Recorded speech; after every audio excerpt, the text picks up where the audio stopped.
My boyfriend works late hours, and when I know he's on his way to my house, I'll sit and wait for him in the kitchen to greet him. The main door is in front of me, while the back porch one is behind me. He tends to come through that one so my dog doesn't bark. He called me a few minutes ago and said he just left work, and he's on his way. So I did my normal and sat at the kitchen table scrolling on my phone until I got him outside. Text from my boyfriend. After a few minutes of scrolling, I heard his voice. The only light outside of my house was the porch light, so I look out of the kitchen window, and nobody's there. And out of nowhere I hear "Baby, come outside." Normally his voice is reassuring and welcoming, but I had a terrible feeling and decided to call his cell phone. His phone is a track phone that he buys service for, so sometimes it simply rings twice, which is what it did every time I called. Eventually I gave up and stepped into the back porch to look outside. Maybe his phone died and he needed me to unlock the door for him. I could feel my heart drop when I remembered the door was unlocked. I start to text him asking him to answer his phone, but while I'm doing this, the voice turns from a gentle tone to an angry one. It yelled my full name and told me to come outside. My boyfriend never calls me by my full name, and at this point I'm starting to feel scared. I looked outside, and it now knows that I'm not in the kitchen, and that I looked out of the back porch window. I call him again. After what felt like hours, he answered in a concerned way, apologizing because his phone was not working, and he started to ask me what happened and that he was just down the road where I live. He sounded worried, but I could tell he thought I was pranking him. The voice was getting angrier by the second. It cussed at me and eventually started banging on the door. It was so loud that even my boyfriend could hear it through the phone. I heard my boyfriend's car speed up, then the sound of gravel from him pulling into my driveway. I finally got the courage to move the curtain and see if there was really anyone there. And there was nothing there, but I could see my boyfriend running up the stairs to get to me.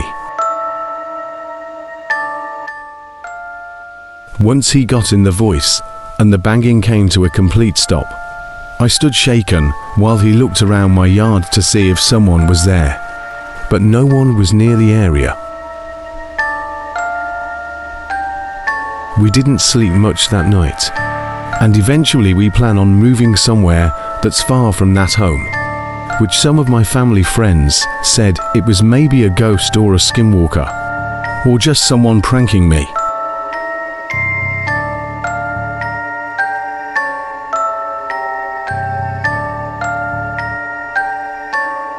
I was out late one night with nobody but my one friend. We can call her C. We were outside later than we expected after playing games all night in a small hut we built. We were getting bored, and C proposed that we take a walk through the woods. I said sure, and we started walking around. We have a large patch of woods near our houses, and we thought it would be okay to walk in there. Oh, were we wrong? We started to walk through the woods, and we were talking the usual drama gossip about that one girl and people that we didn't like. We were talking, and we started talking about old tales and things in the unknown. When we were talking, we didn't have our phones, so nothing could be lit but with the small glow of glow sticks. Again, we were out playing games that night. We were looking to find a log or a downed tree to sit on, but to no avail. Everything was a grown tree, so we didn't know where to sit. We found a pile of leaves and decided that would be a seat. We were just sitting until we heard a stick break. We looked around for the source of the sound, but found nothing. I suggested that we turn around and go back, but C convinced me to stay. We sat in the light glow of the glow sticks and talked for what felt like an hour when we heard the slightest footstep. We both looked around and asked if anyone was there.